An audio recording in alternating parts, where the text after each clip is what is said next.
गया। एक minute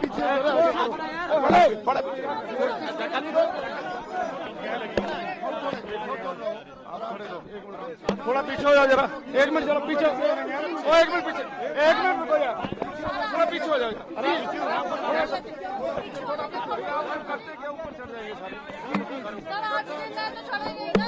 MLA को तो आने दो। क्या सर अंदर आज काफी हंगामा देखने को मिला, 15 विधायकों को सस्पेंड कर दिया गया, राशन का प्रयोग किया गया, आपको भी वहाँ पर धक्के मार के बाहर निकाला गया, क्या कहना चाहिए?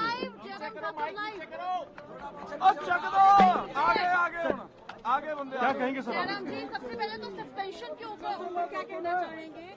14 एमएलए जो 15 एमएलए पीछे हटो, 2 कदम पीछे हटो।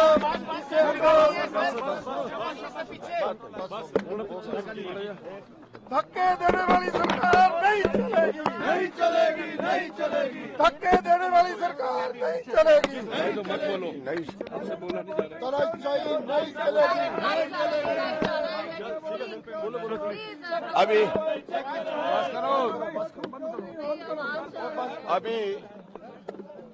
आज वही हुआ जिसकी हमको आशंका थी। हम आज सुबह महामहिम राज्यपाल महोदय जी को भी मिलकर के आए थे और वहां पर भी उस वक्त हमने यही आशंका व्यक्त की थी कि बजट पारित करने के लिए कांग्रेस के पास बहुमत नहीं है और वो बहुमत साबित करने के लिए सिर्फ एक ही हथकंडा करेगी, वो भारतीय जनता पार्टी के विधायकों को सदन से सस्पेंड करेगी। और आज सदन में आते ही पार्लियामेंट्री अफेयर मिनिस्टर द्वारा प्रस्ताव मूव किया गया कि 15 विधानसभा के सदस्य हैं जिसमें जिनके नाम पढ़े गए उनको सस्पेंड करने के लिए प्रस्ताव पारित करने के लिए वहां पर कहा गया। और ऐसी सूरत में उन्होंने वॉइस वोट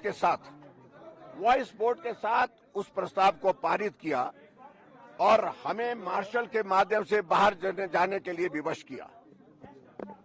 ये बहुत ही दुर्भाग्यपूर्ण है और मैं ये कहना चाहता हूं, सदन के अंदर सस्पेंशन का प्रोविजन उस सूरत में होता है जब हम किसी काम में बाधा डालें, सदन के संचालन में सहयोग न करें, उस सूरत में होता है।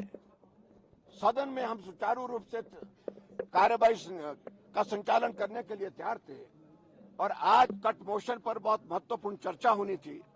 उन सारे विषयों को लेकर के हम हाउस के अंदर आए, लेकिन हमारा सस्पेंशन अनाउंस किया गया और उस सस्पेंशन के मुताबिक हमको मार्शल के द्वारा सदन से बाहर निकाला गया है। ये दुर्भाग्यपूर्ण है।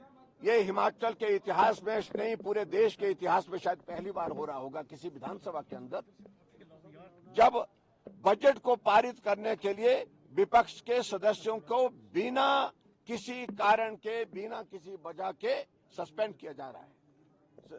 और जहां तक अभी आज हम इस हालात को देख रहे हैं, क्योंकि हमारे जो सदस्य जो बाहर गए थे वो भी वापिस आए और वापिस आने के बाद उनको लगा कि वो भी बजट में हमारा समर्थन नहीं करेंगे। उस सूरत में उन लोगों ने तय किया कि सस्पेंशन ही एकमात्र रास्ता है।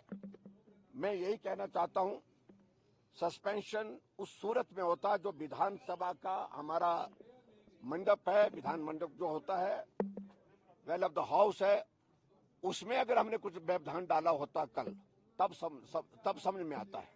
लेकिन जब स्पीकर साहब को मिलने के लिए कल गए, उन्हें मार्शल वहां लगा दिया गेट के पास। हमने मार्शल को कहा कि हमें मिलने दीजिए, कहा कि आदेश दिए हैं स्पीकर साहब कि आप नहीं मिल सकते। स्पीकर को मिलने के लिए अध्यक्ष जाएं या विधानसभा के सदस्य जाएं, विपक्ष के नेता जाएं और उनको रोकने के लिए मार्शल वहां पर खड़े कर दें। यह आप कल्पना कर सकते हैं कि किस तरह की परिस्थिति है। और इसलिए आज जो किया है ये बहुत ही दुर्भाग्यपूर्ण है। हम इसकी निंदा करते हैं और ये सरकार सही मायने में सत्ता में रहने का अधिकार, नैतिक अधिकार ही खो चुकी है और इस सरकार को सत्ता छोड़ देनी चाहिए, यही मैं कहना चाहता हूं। और मुझे जानकारी मिली है, मुझे मालूम नहीं कितना सत्य है, हाउस के अंदर बता रहे हैं कि मुख्यमंत्री महोदय जी ने अपने त्याग पत्र की पेशकश कर दी है या हाईकमान ने मांगा, मुझे मालूम नहीं। और उस सूरत में बजट पास करने की अगर बात आएगी तो ये तो एक ऐसा अनोखा उदाहरण पूरे देश भर में होगा कि मुख्यमंत्री ने त्याग पत्र दे दिया है और बजट जो है वो यहाँ सदन के अंदर पारित किया जा रहा है। बीजेपी विधायक शायद उनकी तबीयत भी खराब हुई थी जब वहाँ पे धक्का मुक्की हुई है, तो वहाँ चारों तरफ जो है लगभग 60-70 से भी ज्यादा, विधानसभा में 68 सदस्य हैं, लेकिन 100 के करीब वहाँ पर मार्शल भेजे गए। वहाँ सदन के अंदर हवा आना बंद हो गई और उस कारण से हमारे माननीय सदस्य की रणधीर शर्मा की तबीयत खराब हो गई और उसके बाद उनको मेडिसिन देने के बाद वो स्टेबल है।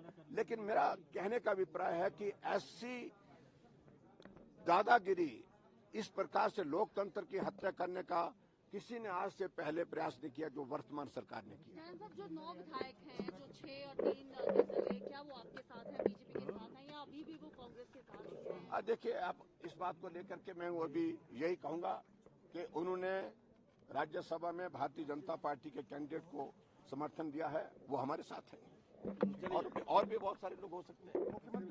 और आज पीडब्ल्यूडी मंत्री ने, आज कट मोशन लगे थे पीडब्ल्यूडी पर, और पीडब्ल्यूडी मंत्री ने त्याग पत्र दिया कि इस सरकार में रहने का कोई अभिप्राय नहीं है। मेरे पिता को जलील किया, मेरे पिता की भावनाओं को जलील किया और उसके बाद मुझे बार बार जलील किया।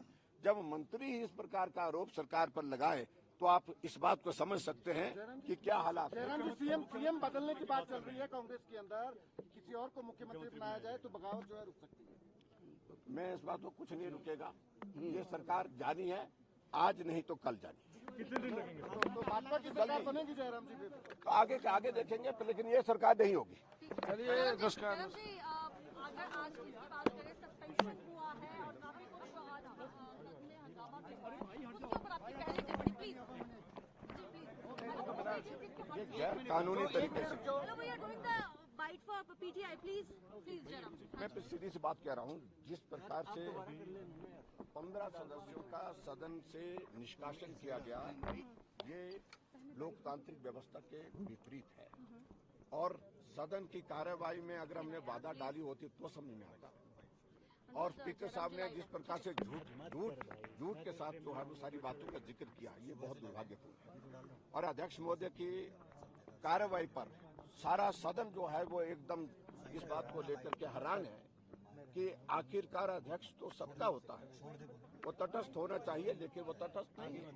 और ऐसी सूरत में जो 15 सदस्यों का निष्कासन किया, हम कह रहे हैं उनको तुरंत जो है बहाल करना चाहिए। और सही मायने में कांग्रेस का बहुमत सदन के अंदर नहीं है। बजट पास करने के लिए ये सस्पेंशन किया गया है 15 सदस्यों। क्या सीएम ने इस्तीफे की जो पेशकश की है सदन तो में? जब देखो, अब उन्होंने कोई पेशकश नहीं की, अभी तक सदन में आए ही नहीं है मुख्यमंत्री, मुझे मालूम नहीं कहा, सुनने में आया। हमारे साथ चलिए, इस वक्त सस्पेंड किया गया है और वो सदस्य भारतीय जनता पार्टी के, हमारा भी सस्पेंड किया गया है। आराम से भाई साहब,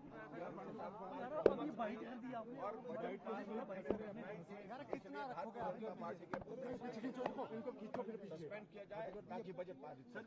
बाइट भी करनी, 1-to-1 भी करनी, कॉन्फ्रेंस करे, कई तरह के एलिगेशन आए, क्या कहना चाहते हैं? स्वाभाविक रूप ने पीड़ा जाहिर की है। जब मंत्रिमंडल में बाइट तो करना, मंत्री इस प्रकार के बयान करे तो आप कल्पना कर सकते हैं कि किस प्रकार से सरकार चल रही होगी।